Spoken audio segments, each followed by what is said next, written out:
This week we're going to finish installing the composting toilet. I had a really weird and kind of complicated plumbing project to vent the composting toilet. We've installed the first door that's going into the boat, which really starts changing the look of the interior. And then I'm installing a sump pump, which is new to the market. We're going to try it out, see how it works. So I've got the toilet mounted, and the next thing is to run the plumbing for the venting. So I'm going to drill a hole through the cabinet so that the hose can go through the cabinet, and then it'll go underneath the counter and come up to the underside of the deck. And then it's actually going to go through the deck in the shower. The plan is to vent it as part of the door aid box.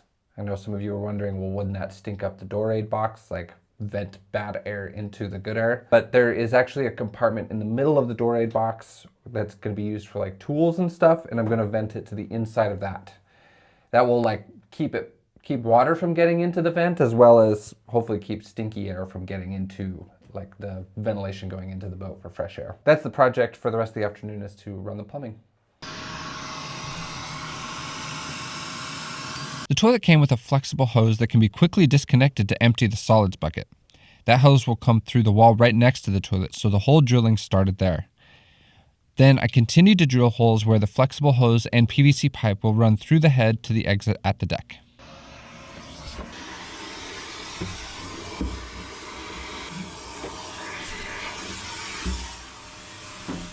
Okay, I've got all the holes cut, and I've got all the pipes cut and ready to be glued all together. So I'm using PVC for all of this.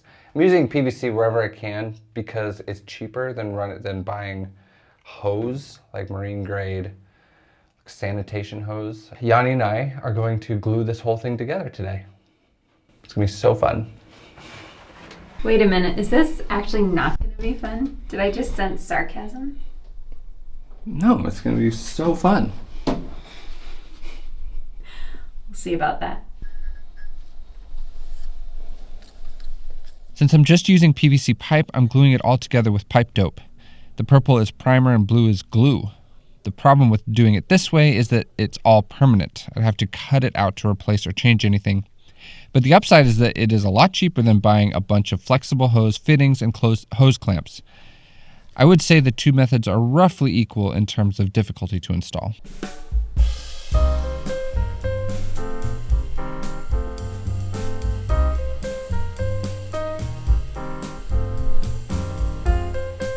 Choosing where to begin is always the hardest part of a complicated plumbing project like this. I had to start at the end of the line and run backwards in this case.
Okay, this one's probably the toughest one to get.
So this is the Dorade box. For those that don't remember, this is how we ventilate the boat. There are basically 2 water traps in here where air can flow through, but water falls out onto the deck. Eventually there will be 2 big like air scoops on top of the Dorade box that funnels air down into these holes. My toilet ventilation tube comes out through here inside the Dorade box, and then it's gonna come out. I have this little compartment between the 2 Dorade boxes. This is actually, this whole thing is 2 Dorade boxes connected by this tool compartment in the middle.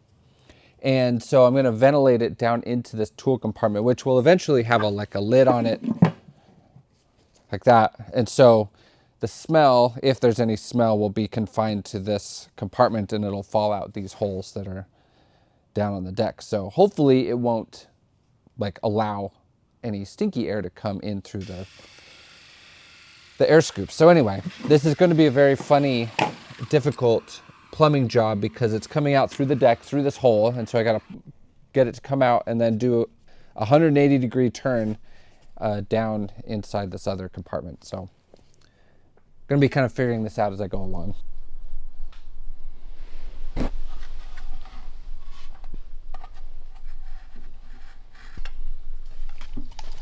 Now there is a big hole in the deck right where this Dorade vent or the air scoop will be, and so I can't have water falling down into the scoop and then straight down into the shower.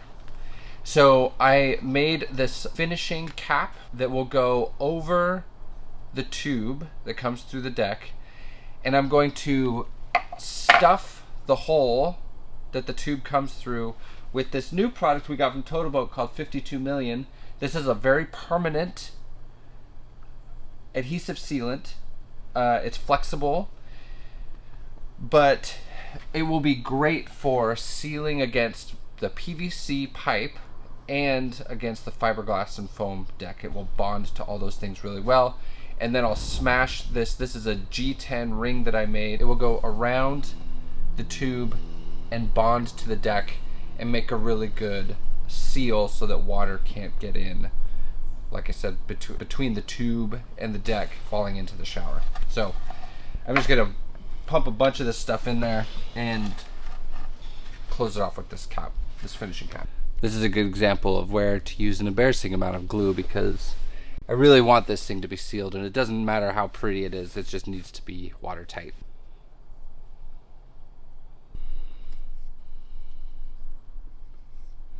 I should say, since I'm using 52 million to glue PVC, bond to PVC, it's important that you sand the PVC and then clean it with acetone in order to make it get a good bond. So I did that on both the inside of this elbow piece as well as on the outside of the tube. So let's put this thing in there. Okay, and now this is the last finishing ring that will go over into the toolbox section. So I'm just going to use my Fast Cure Thick Sew to glue this thing on. All right, now this was kind of a convoluted project. This elbow is just dry fit, and I'm going to let this finishing cap on this inside here cure. And then tomorrow, what I need to do is find a screen that I can put on the end of this elbow so that no bugs or anything can come up inside the tube that vents the head, and then we can finish installing it. I think it'll work really well as far as making sure that no stinky air gets in through the ventilation while also not letting any water get down into the tube. You'll notice that I put a valve in the tube that goes down through the cabinet, and that way, if it does get really hairy, we can close that valve to make sure that no water comes down into the tube. Just like these Dorades, we can cap the Dorades in case it gets really nasty so that no water can come down into the boat that way. I'm pretty happy with how this turned out. There's a few little finishing touches to do, but otherwise, pretty easy install as far as toilets go.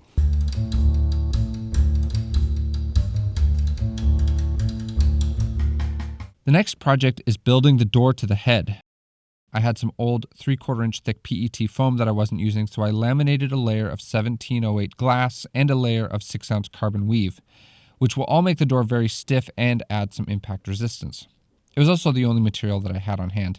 But I applied the layers to both sides with my Total Boat high performance epoxy and then vacuum bagged it to a waxed flat melamine panel.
We're gonna go see how our new door fits for the head.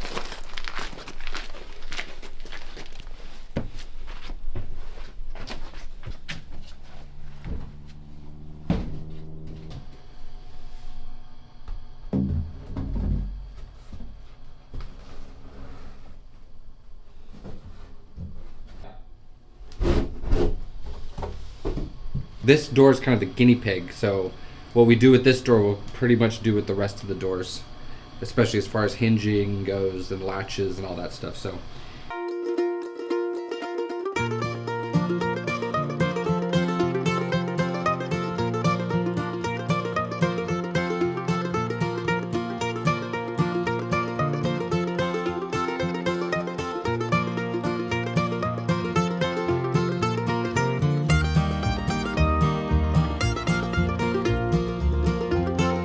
I decided to apply a Meranti veneer to one side and to the edge of the door. I had some leftover veneer from my bread boxes, and of course I vacuum bagged the veneer to the door with slightly thickened epoxy.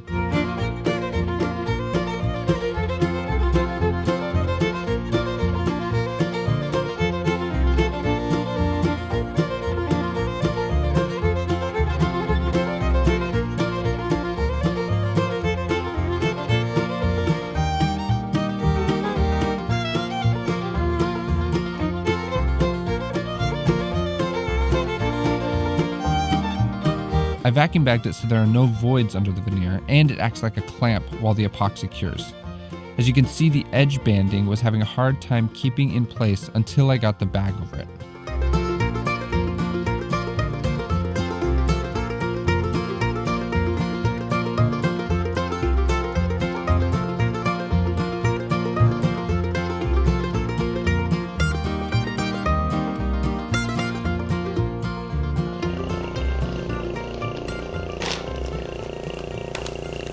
The door came out of the bag really nicely. There was a little bit of epoxy to clean up, but otherwise it looked amazing.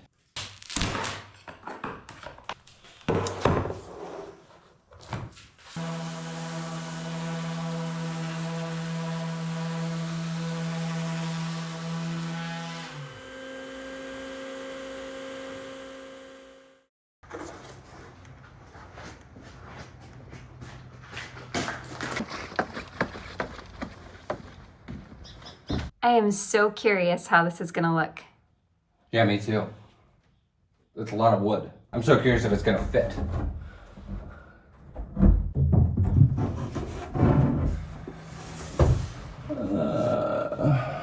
Not quite.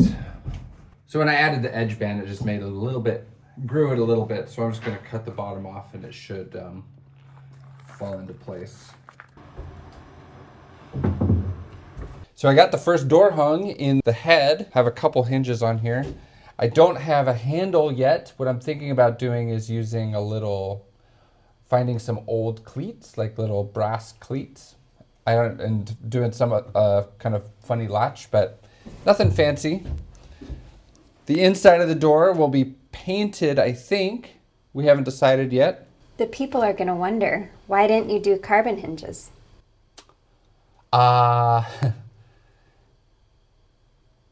don't really have a good answer for that other than I'm sick of making them.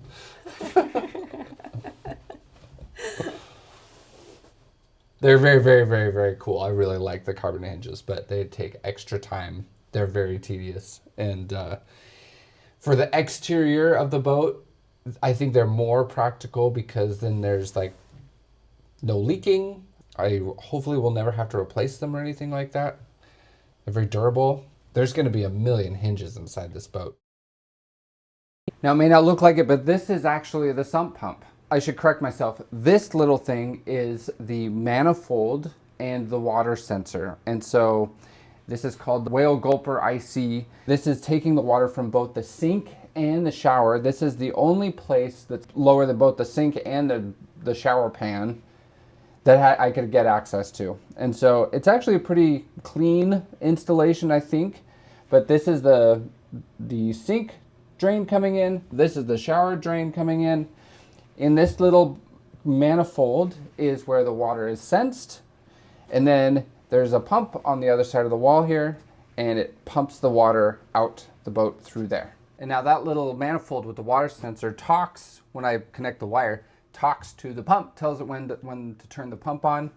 And the pump has a little duckbill valve so that water can only go out, it can't go back through. It's a diaphragm pump, and so there are no strainers or anything like that. It'll pump crud out through the line and out the boat. The last thing to install is a through hull, but the through hull is going to be above the water line, but there is still a vented loop that is installed just in case we don't want any, siphoning happening back into the boat. So the pump goes through the vented loop and then it'll go overboard just above the water line. Through hulls are going to be a fun topic of conversation throughout the rest of the project. I'm going to minimize them. Hopefully there's only going to be maybe 4 or 5 through holes in the whole boat. But this will be the first one that I'm actually going to do start to finish.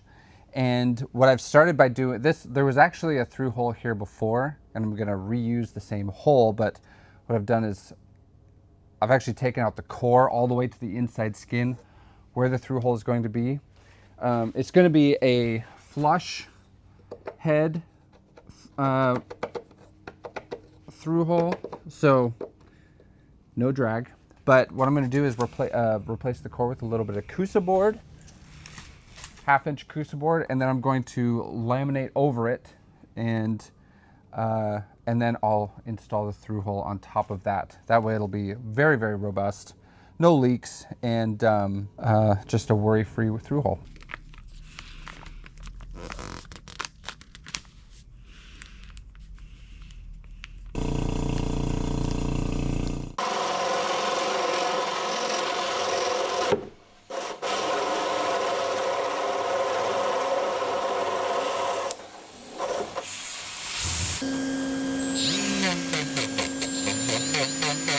So I got my lamination done last night. It looks really good, and I ground it down just a little bit to make sure that the top of the through hole is flush with the hole. So Yanni is going to hold the through hole with the through hole tool, and I'm going to go on the inside and screw the valve on. I'm not going to permanently install it today, just make sure everything fits nicely and test out our sump pump. All right, well, this looks terrible. One of my goals in plumbing is to always do as few hard turns as possible. So I try to make the runs as smooth as possible. So I just did a straight tailpipe on this through hole valve. But but it looks terrible. It is taking up way too much space inside this cabinet. So I'm gonna have to put an elbow on that valve. That's it. The run is complete. So we're gonna dump water down the drains and see if my plumbing worked. I will say I'm not the best plumber in the world. Plumbing is not like the top, like it's closer to like painting and sanding as far as things I like to do. So give me a little leeway. Hopefully it works.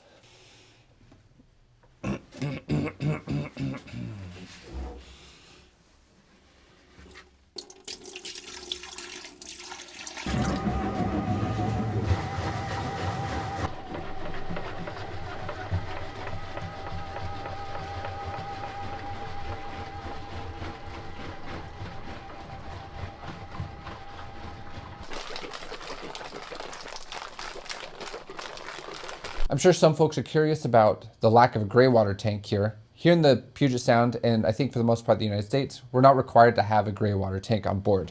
We can dump our gray water overboard, but we're expected to use the best practices as far as using marine safe soaps and detergents. I think that's weird. It's weird for Europeans who are expected to have gray water tanks on board, but that's not the case here. There are still a few finishing details that need to get done in the head, including laying a tile backsplash for the counter, finishing the cabinet doors and building shelves, doing latches, lighting, and electrical. And I'll be picking away at these projects over the next few months. But now I think we could all use a change of scenery, so next week we're on to a new and very exciting project. We have a new Patreon to thank this week. Thank you to Bob, who witnessed Duracell go up on the beach during Hurricane Bob. He was a boat builder out there in Rhode Island for David Walters Yachts, I think he said. And he got to meet Mike Plant when he was fixing Duracell up again, and said he was an inspiration when he needed it most. So thank you so much to Bob. Thank you to everybody that's been supporting our channel. We really, really appreciate it. And if you're interested in joining our Patreon community, you can find us at the Duracell Project on patreon.com.